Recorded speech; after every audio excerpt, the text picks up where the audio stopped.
Hello, everyone. This is Dr. Cody Sipe, and thank you so much for coming to our webinar today. I'm super excited to have with us Martin Pisani of Activate Brain and Body. We've been working together probably for, I don't know, maybe about the past year or so, I think, when we got in touch with each other about his new vision called Activate Brain and Body. And we're just super excited about it at the Functional Aging Institute and kind of what we've been doing. And to have someone like Martin with his incredible background, um, being able to really focus on the aging population like we have is really just kind of an amazing shift.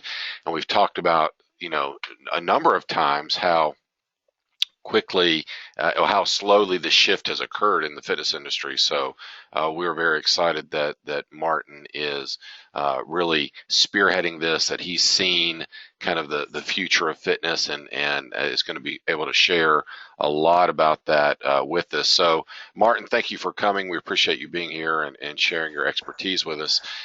Martin, tell us a little bit about your background, because you got pretty amazing background in the industry, and that's one of the things I focus on is, for you to kind of come out of that historical, Bally Crunch kind of model of operations, very youth Yeah. focused type of facilities, to now focus on the aging boomer population. I mean, it's a pretty tremendous shift. So kind of tell us kind of about where you've been and what you've done. Hey, Cody, thank you for having me. It's a pleasure. And as you said, we've been working together for, it's actually a couple of years now, and we've been on the same page about the future of fitness for so long. I'm so honored to be able to talk to your group. And I don't know if you guys were watching as I actually opened the wrong presentation, so I apologize if you were watching me manipulate slides. If you didn't, never mind. I got it on the right presentation finally. So, yeah, it's an interesting thing, Cody. I had the good fortune to have spent a lot of time as a consumer marketer and advertising guy before I joined the fitness business. So I'm really not of the fitness business, but I did get some amazing experience at Bally, Crunch, and 24 Hour Fitness, running it at a high level. And as a result of not being born in the industry, I never kind of drank the Kool-Aid. And one of my first projects, my first challenges at Bally, was to figure out how to take a company that was number one in the industry, but floundering and couldn't grow, couldn't add members. For every member, someone quit. It was a total churn business. And I also had the good fortune to be able to bring into the company a bunch of other professional marketers who didn't really have a background in fitness, but knew how to do marketing and sales and customer experience. And so the first thing we did was try to identify problems, what was holding the industry back, what was holding Bally back. And it became instantly clear once we started doing consumer research that the industry was way too focused on people who were already part of the industry, members, and they were just trading members back and forth. Our approach was, what about the people who aren't served? What about the people who don't join? What do they look like, and what would get them to join? So two things jumped off the page, and this is a decade ago. One, people felt in order to join a fitness club, they had to be fit first. Go figure. They were intimidated by fitness clubs and felt that they were not welcoming to people who were unfit. The second thing is it was too youth focused, and so it was not welcoming to people above 50. And both of those things have borne out. And so we did this phenomenal amount of research, learned how to talk to people above age 50 and also to people who were unfit. And if you can see this rather small graph, it's still pretty clear what that indicates. We learned how to attract unfit people to Bally. It's that simple. By talking a different language, by presenting the company in a different way, by creating programs that were totally different than the youth-focused business. And we had a 12-month to 18-month period that was the largest surge in fitness club member joins in history. Over 1 million people joined Bally in a 12-month period. Wow. And it was merely because we stopped talking to people. We stopped talking to the people who were already members of the fitness industry and talked to the 70% of the world who were not, and made the company seem appealing. Now, we had a phenomenal couple of years, but even that wasn't enough to save Bally. And many of you probably know, Bally has gone out of business pretty much. Crunch has not thrived. They've changed their business model. And even 24 Hour Fitness is struggling mightily right now. And I believe it's all because of the fundamental problem of they're still too youth-focused, and they're still not understanding how to talk to unfit people, which is the real opportunity. So we brought in a really leading-edge company called IDEO to help us design the fitness experience of the future. And what that was how to create a customer experience at a club level that was conducive to the unfit and conducive to people above 50. In a very simple way, you all remember the way the world was before curves. The brilliant thing about that Curves did is they figured out how to talk to a unserved population, basically 40-year-old unfit women, and create a safe environment for them. And they could not, they grew to 10,000 clubs, almost too many clubs. But the point is, if you know how to talk to your audience, you can create a billion-dollar business around that. And that's what we've tried to do with Activate. We have identified a gigantic unserved population. And without getting technical about it, we'll just call them baby boomers. And it's the same group that you and Dan have figured out are critical, and how and why you're training a whole new generation of personal trainers and coaches to train people who have different goals and different needs than the traditional fitness business focused on. And that's where the opportunity is. And that's what this company is born from. And that's why we're here talking to you. That's why we're sharing information, and you're on our board and we're helping you. So yeah, and I think and it's been an even bigger shift from even your experience with kind of speaking to the inactive market, which was a big success. But now things have even shifted more dramatically, and I know probably the people on this call are already understand the opportunity with the boomers. But what's so interesting is that fitness is so far behind in understanding how to speak to them, right? How to reach them and how to serve them. Absolutely. In fact, if we start digging into what's going on here, it all stems from the changing population. And one thing that's happened over the last 100 years is this phenomenon of longevity. Frankly, it's one of the greatest gifts the 20th century gave to the world. Is life expectancy doubled. It's creating what is called the longevity economy. And we're in the transition period between figuring out how to serve a population that's average age 40 versus serving a population average age 60. And that's what's going to happen, and it's going to change everything, including the fitness business, in a big, big way. So that's kind of the inception of the idea for Activate, is what's important to people above 50, how to motivate them to change their lifestyle to become fit. But really, it's about empowering people to understand that they can take control of the situation, and that the decline that was thought to be inevitable is not, provided you stay active, and active in both brain and body. There was this mindset for generations that when you hit your 50s, you had to slow down, stop learning, stop moving, stop being active. And that actually accelerated the decline. It made you age faster. Right. Yeah. And now everybody on the call now, I know, buys into the fact that you can resist that. And if you stay active, and we also now have many good case studies, even the iconic Jack LaLanne. That guy stayed active until his 90s. He didn't give in to aging. And more people are starting to realize that they can take control of that phenomenon. Now, the other thing that's happening that's going to influence this is, bodies are lasting longer because of this aging population. But we also have not figured out how to make brains last as long as bodies.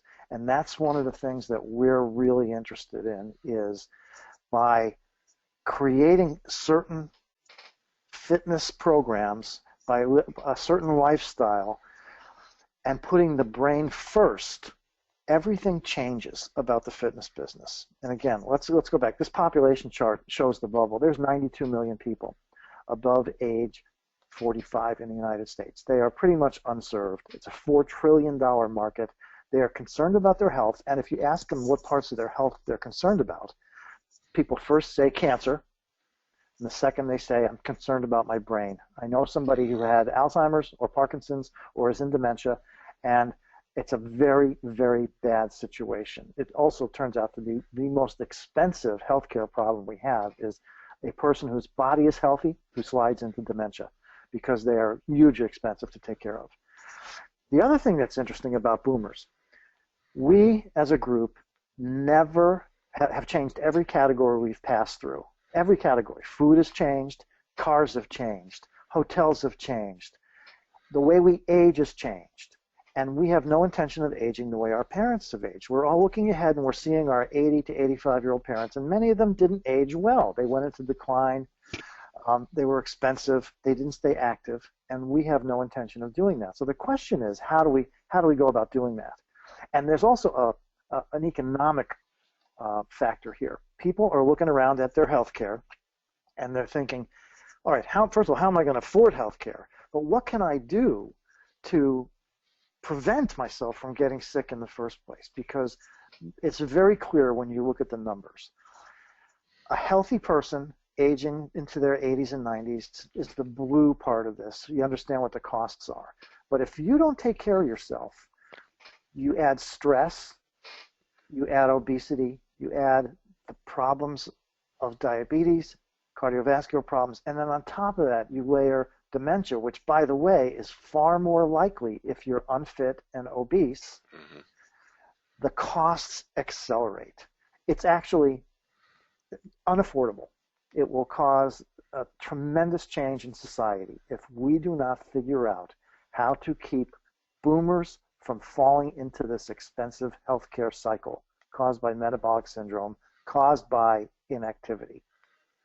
Now you take a look at Jack LaLanne. Jack LaLanne was not an expensive guy to maintain because he took care of himself.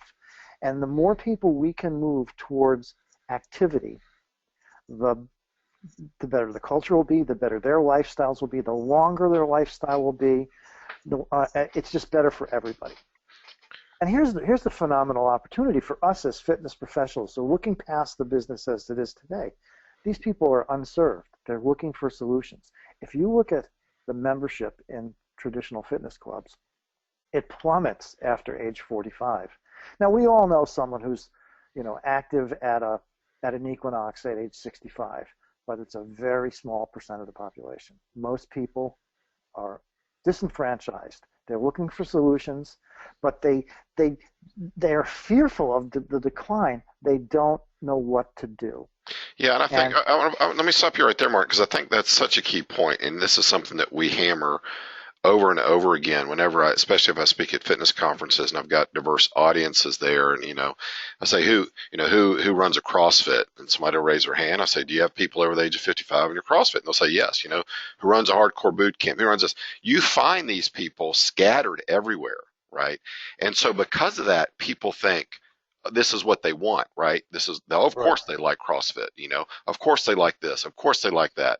And you're right, those few people probably do love it. But what you're focusing on, what we focus on, is the huge opportunity of all the other 95% of the population, right? And they're the ones that are really disenfranchised, and we see that. I mean, even in our fitness facility all the time, there's a growing rejection of even classic forms of training. Like they're realizing, you know what, my body needs a little something different than what you're trying to throw at me, and it's hard to find somewhere to go where people can really serve them well. I mean, everyone seems to understand at some level that the future is not having 12 Nautilus machines lined up. They understand it's functional fitness. They understand that the traditional methods of fitness and the ones that are getting a lot of popularity, CrossFit comes to mind, It's the same problem the fitness business of Bally and Crunch had, is that they're looking only at the people right under their nose and ignoring the people who are unserved, who are far larger. That's, as a marketer, that's what's compelling for me, and that's how you solve social problems. I know you go to IHRSA conferences like I do, and you see the industry celebrating, yay, we've got 50 million members. But as a marketer, I say, what about the 250 million who aren't members? That's a bigger number. That's a bigger problem for society. And if we could just figure out how to get another 50 or 100 million people active, wouldn't that change everything? And it's a big business opportunity. Right. So I'm focused on the future and how to change this. And let's face it, it is a huge problem. All you got to do is walk through an airport or Disney World, where that picture top right there, I took that myself, waiting in line for a Southwest Airlines flight. There were 13 wheelchairs waiting to get on, and I looked at those people. They were not 90 years old. Those were people who were infirm, 60-year-olds who couldn't walk across an airport. And I'm thinking to myself, that's now. If this population in 10 years doesn't get off the couch, what are we looking at? Mm-hmm. So we have this monstrous opportunity, and not only is the market there, but the culture is waiting for this problem to be solved, as is, frankly, insurance companies and the government. They would love for private sector to figure out a way to help make the population more fit, to change the trajectory of aging. Because frankly, it's unaffordable. It'll collapse the economy. If every person age 70 is obese with a heart problem slipping into dementia, we're as a culture, we're done. Right. So we've got to turn a bunch of couch potatoes into a bunch of Jack LaLannes. Mm-hmm. And that maybe not that extreme, but it is doable. And here's what's going on. This is one way or the other, the population is going to age. It's an unstoppable tectonic force. There's all these people, healthcare is expensive, and we got all these 9 out of 10 boomers are completely unserved. What I find the most interesting, in addition to how to coax people to start being physically fit, is this revolution in brain science. Neurogenesis is a totally new area. 10 years ago, it really didn't exist. In the last 5 years, it's taken great strides. What this means is, you always, as we were growing up, you always heard the joke, you're born with a finite amount of brain cells. Every time you take a drink, you're killing brain cells. There's nothing you can do to rebuild a brain cell. Well, as it turns out, that's inaccurate. Just like you can build a muscle cell, you can rebuild a brain cell. It's called neurogenesis. Your brain is plastic. And at any age, through the proper technique, you can create the conditions to rebuild brain cells. Now, fortunately for all of us, most of those conditions are connected to something we know very well, and that is exercise. It's a really simple formula when you think about it. When you get up and move, your bloodstream, your circulation and your breathing increase. When your circulation and breathing increase, all kinds of good things happen, and more oxygen and more blood goes where? To your brain. Your brain is the most needy organ in your body. It controls everything. And as it turns out, through high-intensity workouts of certain types, you create a hormone in your blood called BDNF. It stands for brain-derived neurotrophic factor. And that hormone is capable of building brain cells under the right conditions. The right conditions often involve keeping your brain learning. So the combination of exercise and using your brain to learn new things, some of which are kind of like brain games, but some of which are things you normally would do as a young person, you can not only hold back the slide to dementia, but you can rebuild brain cells. There's a lot of science behind this. Let me give you one example that you may have heard. London taxi drivers have to go through a 10-year apprentice program to learn the map of London, every little nook and cranny in London without a GPS system they have to have in their head. They learn the map of one. It takes a really long time, but they're constantly using their brain to visualize the space, to understand the relationships between one address and another. They have to have it in their heads before they're a full-fledged taxi driver.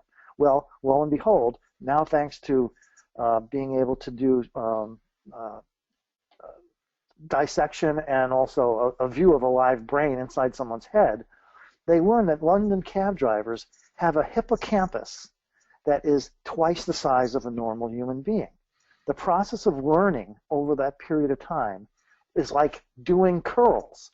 They are the Arnold Schwarzenegger of the hippocampus. That's amazing. And they're building brain cells. So if you understand that that's how it works, how can we create programs that continue to do that? And as it turns out, if you focus on building BDNF, the body comes along for the ride. So if you focus on brain health, bingo, you're going to wind up getting a healthy body as well. Your cardiovascular system improves, you lose weight, you get stronger, all the things that we do as fitness professionals. If you tip it on its upside down and make the focus on the brain, not only are you slightly change the fitness routines, but you're appealing to the 50-year-old plus group who's not so concerned about running a triathlon or looking like Arnold or looking like Pamela Anderson. They're concerned about not slipping into dementia. They're concerned about their healthcare costs. They're concerned about being able to continue to hold their job into their late 60s or maybe 70s, because people don't want to retire at 62 and go to Florida anymore. They want to stay active. And so through physical exercise and keeping your brain active, you basically stay younger. That's the magic of this. And that's why what we're headed towards and what you're all headed towards is really a revolution in how we go about living our lives. It's a very bold initiative. And if you focus on we have found that you can attract people to the fitness business, older people, if you focus on what's important to them. Mm-hmm. The brain is like catnip to them. Now, also because you can see pictures. I don't know if you can see that picture, but a healthy brain looks robust. A sick brain looks like a piece of broccoli. And, frankly, we're starting to see now the brain of an obese person is 8% smaller than the brain of a non-obese person of the same age. Obesity has a cost to your brain. It sucks nutrients away from your brain. It sucks fluids away from your brain. It uses nutrients. It uses blood. It uses oxygen. It comes from your brain. So if you want to motivate someone, and you can't actually scare people into this, as you probably know, but the idea that being fat is killing your brain is a very powerful motivator, and we've discovered that kind of can be sort of a way to attract people to our business. Mm-hmm. So putting all that together, about 4 years ago, some of my partners and I got together to create a process that would put physical fitness routines and brain routines together. We call it the Activate Brain and Body process. We're calling this, what we're trying to do is reinvent healthcare reinvent fitness as upstream preventive healthcare. We're trying to change what has been an industry that gets ridiculed by medical professionals and gets, and frankly deserves some of that ridicule because some of it is backwards and not necessarily helpful, and turn that into a respected part of the healthcare system. And you're starting to see the beginning of this, where doctors are starting to figure out you write a prescription for fitness. Insurance companies are starting to understand you have to reimburse people who are fitter and incentivize them to stay fit. So we see this transition by using technology and by having our program be medically validated and quantified and followed carefully and measured. We start to move towards healthcare. Not quite all the way to healthcare. That's what we're calling it, preventive healthcare. But we're creating a process that is scientifically and medically valid. And as a result, the end game for us is then to have um, companies and insurance companies provide incentives and reimbursement for members to stay fit as they get older.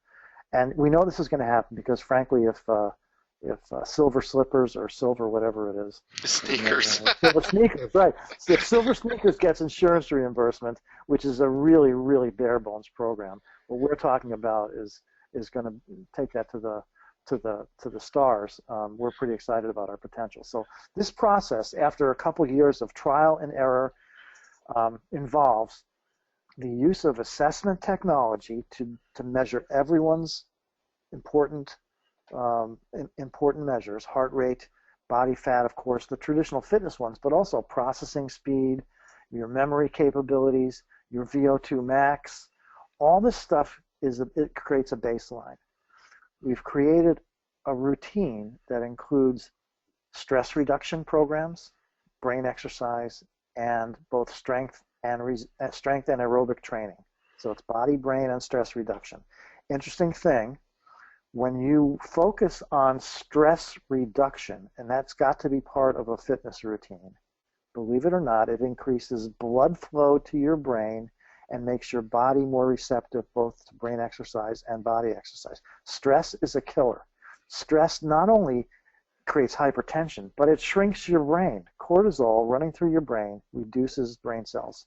Mm-hmm. So when you understand how this all works together, we've created a routine around this. And what I should point out is we also have a diet element to this. It's not a diet program. We have a diet philosophy.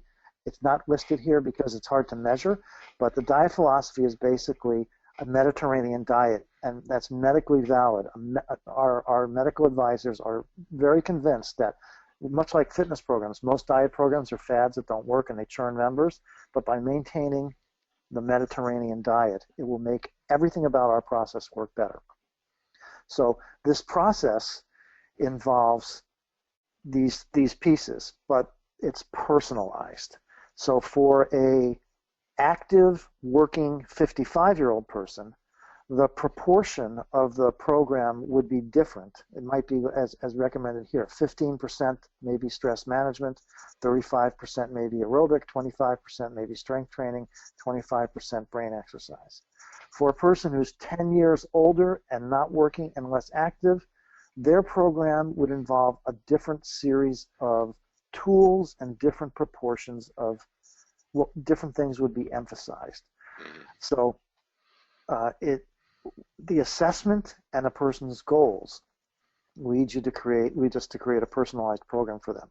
Yeah, and so and even within these, you're kind of giving us the surface of each of these areas, because it obviously goes a lot deeper than this. And when you talk about aerobic exercise, you're talking about specific amounts of intensity and duration in order to achieve the right benefit, a certain type of strength training to really magnify the neurogenesis and to really, again, exactly. nurse, right? So it's more than just, hey, go out, lift a few weights, exactly. walk a little bit, right? It's way beyond that. That's right. Each piece of these has a lot of granularity, and frankly, we're in the process of improving that every time.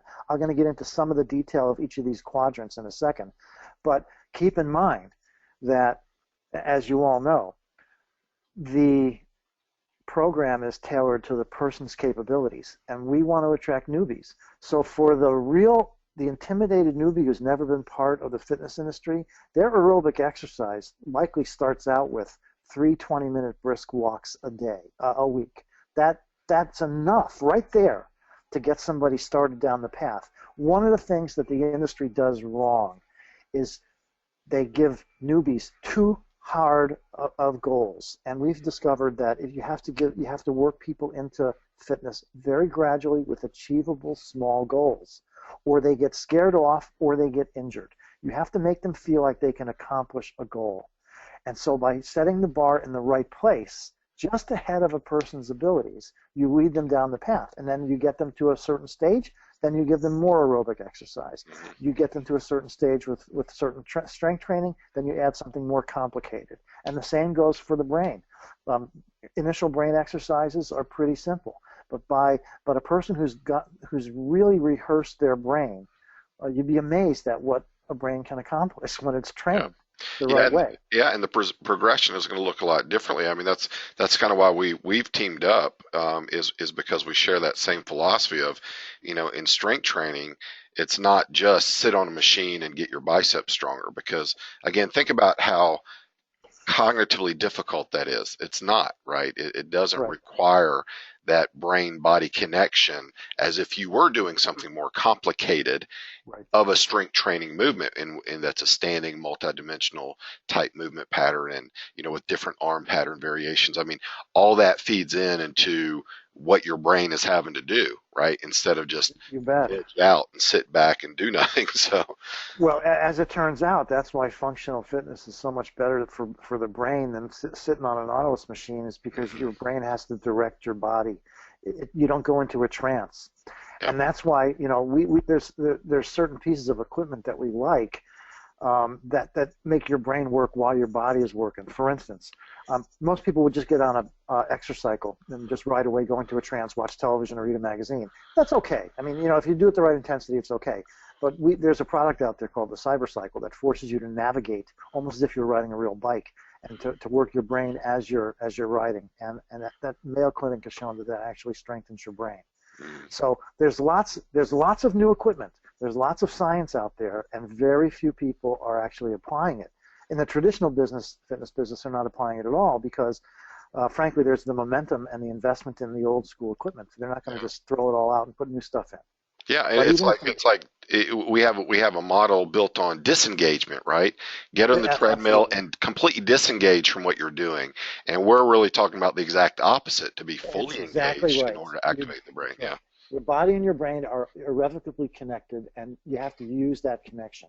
Now here's what makes, I think, what we're trying to do a little bit different. Um, in a physical sense, we understand how to create a club and a customer experience that is specific for the target audience above 50. We'll talk a little bit about that. But really what's important to us, what we know through understanding human behavior and through a great deal of trial and error and looking in other categories, the difference between being really fit and motivated and just going through the motions or not being fit at all, it's all about the coach. Think about this. You learn to play the piano with a coach. You learn to hit the fastball with a hitting coach. Almost every area of excellence in human performance is better achieved with a coach, an objective coach who can diagnose your issues and lead you down the path to excellence versus self-taught. Mhm. Self-taught works for about 5% of the fitness world who are truly motivated and understand it. About 5% more get really good results. But the vast majority of people wandering around a valley are not getting the results they could without a coach. Now, the unfortunate part of the traditional fitness business is most personal trainers should not be personal trainers. They have scared off more people. They're not interested in results. They're more salespeople. And what you've started to create is a whole new mindset to coaching, which is all about let's get results. It isn't sales first. I mean, at Bally or Equinox, the personal trainer's job is to get revenue for the company that they then get to benefit from themselves. So they're always on patrol looking for people, and results are not first. For us, it's all about the coach and the coach's ability to generate results, measurable results for the client. And that's the priority we're going to have here. And we talk about when you get a person down that path towards fitness and they're in the 90th percentile of performance, both brain and body, for their age, we call that person the activated self. That means the optimal performance of brain and body. And we're training our coaches to understand how to get to that point. And what we're trying to do is create activated people, basically. So talk a little bit about the clubs. I don't want to talk a lot about this because we've kind of put this on the back burner. We learned a lot about how to design a club that wasn't intimidating for people age 50. And you've all heard that in in curves, one of the things that they figured out was don't have a lot of mirrors because people overweight don't like to look at themselves. That's similar to what we figured out. What kind of equipment, what kind of lighting, what kind of privacy, what kind of locker rooms, what kind of equipment, totally different equipment, what kind of colors. The whole design of an Activate Club is going to be revolutionary. In fact, the analogy I like to use is a Bally is Radio Shack, and we're building an Apple store. And we really have spent a lot of time on this. But the weird thing is, while we were spending a year trying to figure out how to get this first club built, something very interesting happened. And that is a company called Doctor on Demand launched. And it kind of got us thinking, instead of having our business be place-based and all the trainers located in bricks and mortar clubs, which we do still want to do, but as you probably know, building clubs is very expensive, is there a way we can use technology to connect a coach with a member? And that's where we're headed right now for the short term. It's Doctor on Demand applied to Activate Brain and Body, where we are creating an interface, a dashboard, and a mobile connector. Let's call it a Skype-like interface that connects a highly trained brain-body coach on one end with a member on the other end. The coach's job is to guide the member through the Activate process, through 2 or 3 sessions a week, following our process, and our coaches will be trained, and obviously you're the source of one of our big source of creme de la creme coaches. But it works like this. We have a toolkit. As Cody mentioned, it starts to get granular.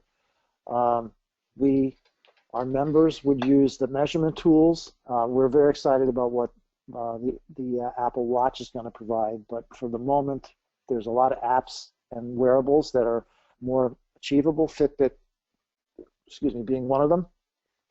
There's a number of fitness tools, and for the moment, the focus we have is Dan and Cody's functional fitness programs. We have a number of online stress reduction tools, brain tools, and apps, and the coach's job is to create a personalized program for the client using the toolkit. Every training session, every coaching session is logged and measured. The person's biometrics are constantly measured, because for us, to make this medically sound and to make this in a league way beyond fitness, you have to demonstrate tangible, quantifiable results to an insurance company in order for you to basically say we're creating change in people. Typically, if something like Silver Sneakers, they just measure how many times you visit the club.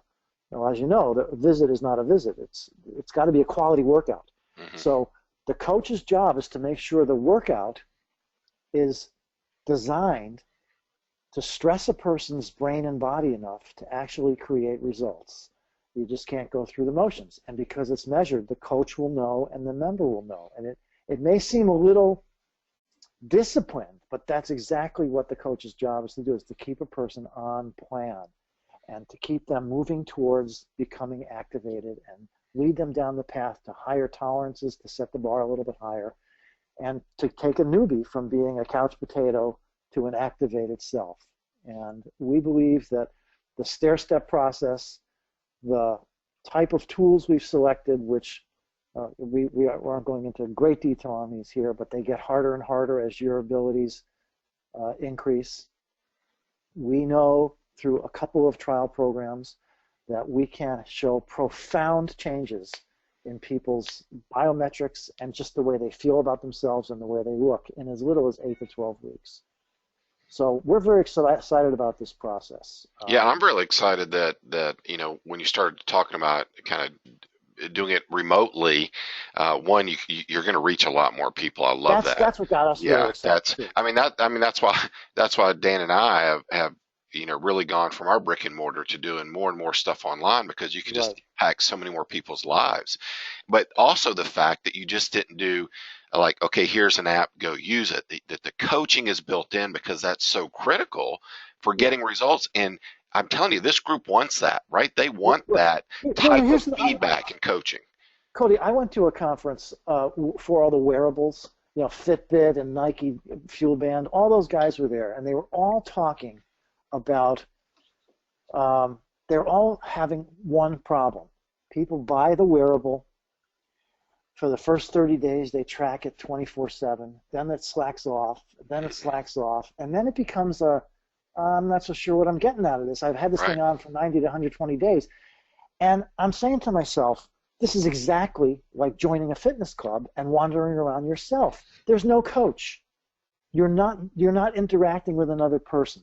You're not being given new goals. You're not being given new programs that create variety. Because one of the things that we know about fitness is without variety, you get bored and then you stop. So the coach's job is not only to create those standards for you, but to know when a certain exercise or a certain brain game or a certain routine needs to be changed so you're not burnt out or bored.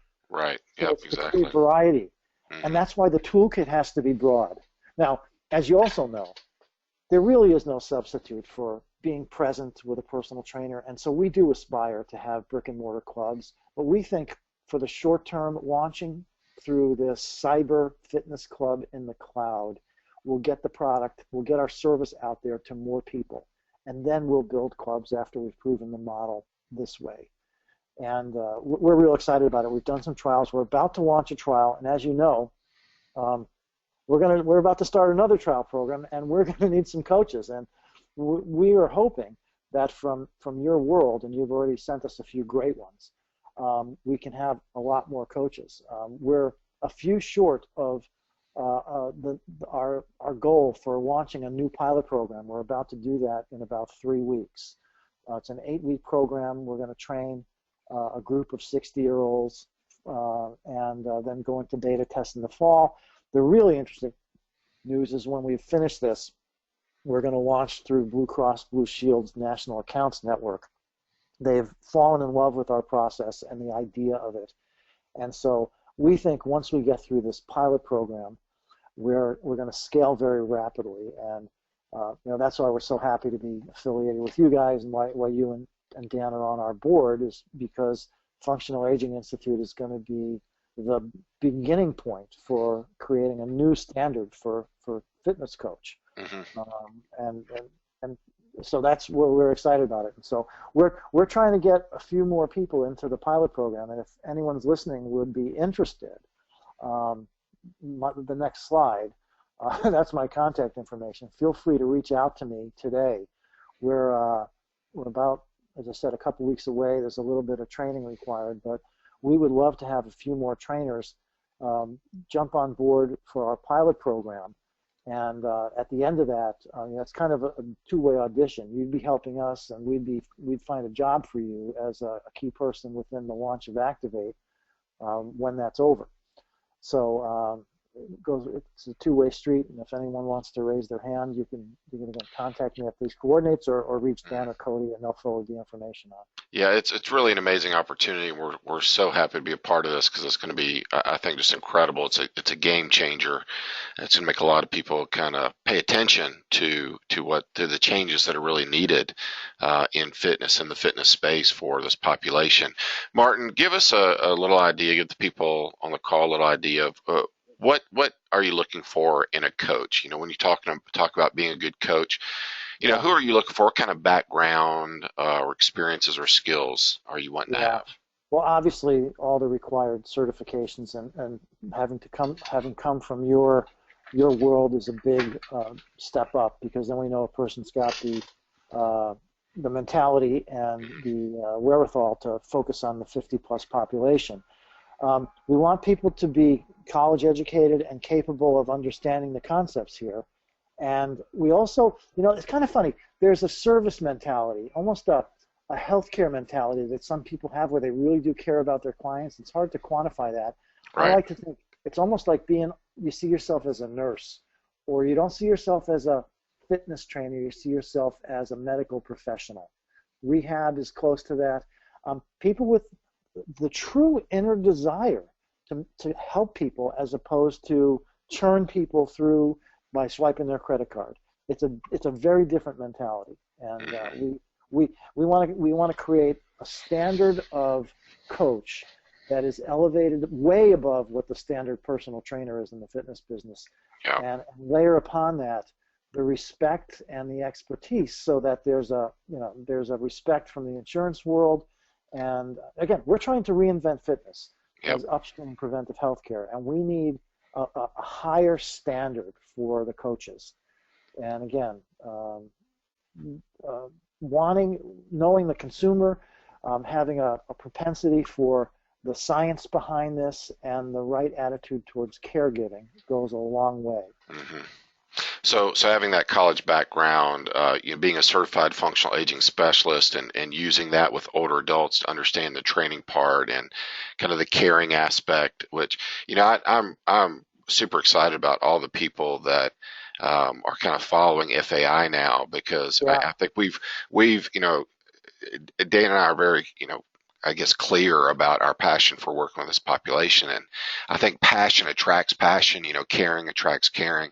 And so there's just so many of the people that we run into that they're like, oh, yeah, absolutely. This is absolutely what I want to do. So I'm hoping that you're going to get a number of really great contacts through FAI for this launch. And then, of course, as you start to scale up, hopefully we'll have a good flow of people for you. yeah.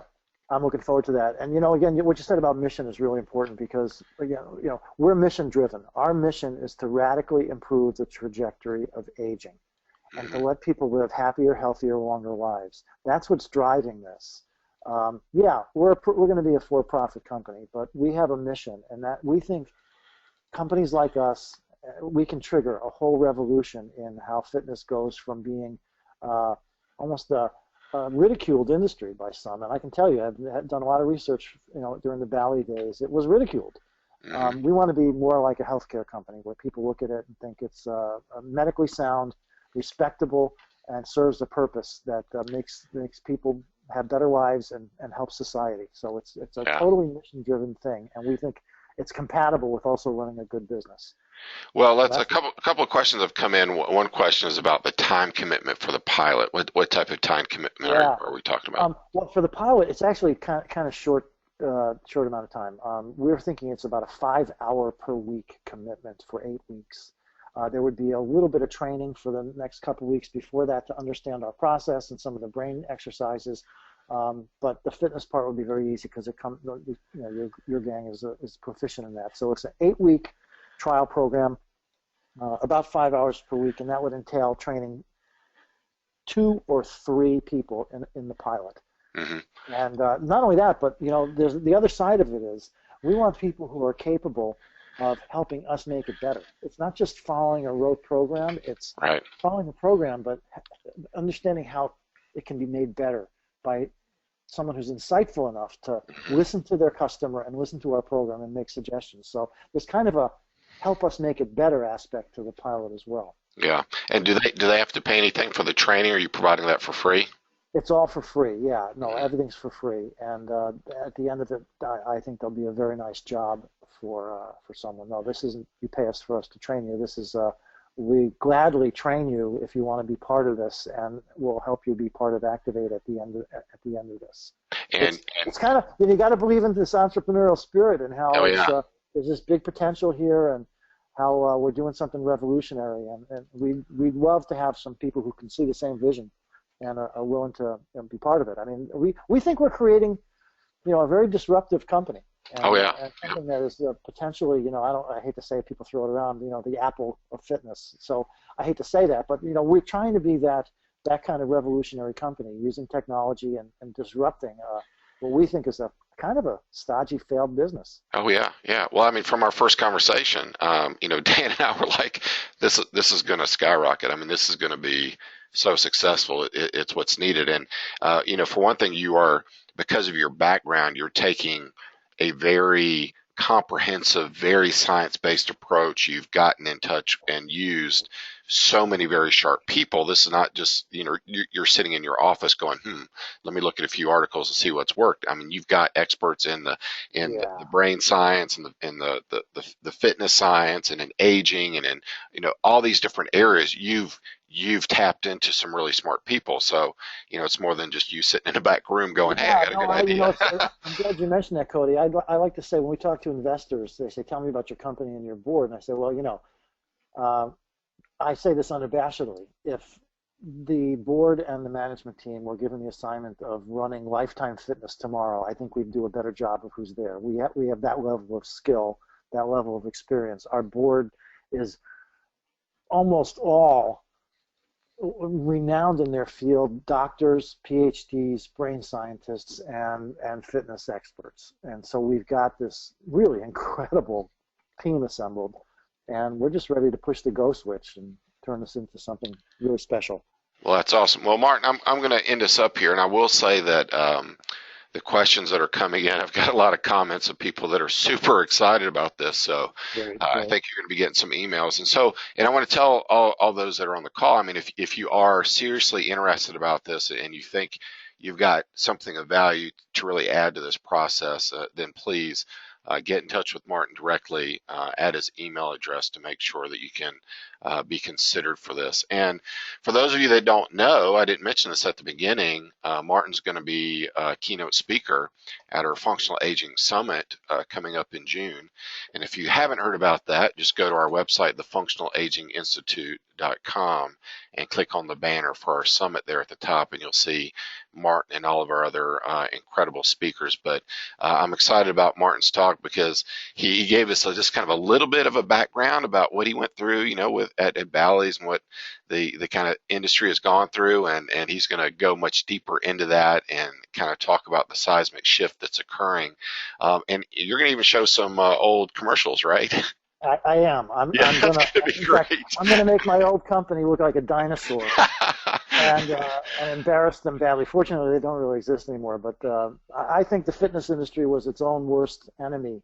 And the premise of my talk is a lot of the fitness icons did more to scare people away from fitness than they did to attract people. And that's why we have this situation where there's so many unserved people. They're just scared to go into a Gold's Gym or a Bally because they think they're going to get beat up by somebody that looks like Arnold. so, Yeah, so, so we're gonna have a fun time in Phoenix. I'm looking forward to that, Cody. yeah, And that's going to be great. Well, thank you, Martin, and thank you everybody for staying tuned. This recording should be available. I'm recording it, so if you missed any of it, or I know some of you your connection went down in the middle, you should be able to go back and catch this. So look for a link to come through in your email sometime soon. But thank you so much, and we'll talk to you later. thanks, everyone.